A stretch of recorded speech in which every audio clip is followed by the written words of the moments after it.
So guys, sobrang nagigraving ako sa tortang talong, kaya ito nagluto si Inday.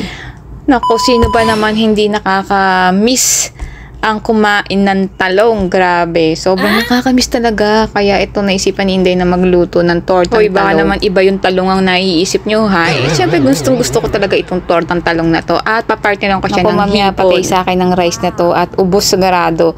Ito nga guys, binabaltan ko nga itong talong. Naglagay lang ako dito ng 2 egg at nilagyan ko na ng konting asin at paminta para mas malasa siya, diba? Hindi ko alam kung ako lang may favorite na tong ulam na to, pero talaga ito talaga yung pinaka-favorite kong pagkain nung bata ako dahil siya, alam niyo naman, anak mahirap lang tayo, hindi naman tayo anak mayaman. So, yun, okay na sa akin ng itlog, asin yan, okay na yan, sold na ang mga alaga ko sa tiyan. Ayun, nung araw, iniihaw namin itong talong bago namin balatan. Alam nyo guys, gutom na talaga ako. So, hinintay ko na lang talaga itong maluto itong tortang talong na to. So, nasa loob na to ay isda. Niluto ko kahapon. So, para ngayon ay iinitin ko na lang. Diba? Mindset ba?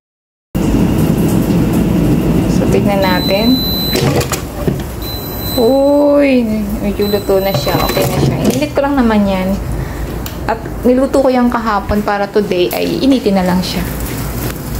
Diba? Ang sarap pa yan ito. Grabe.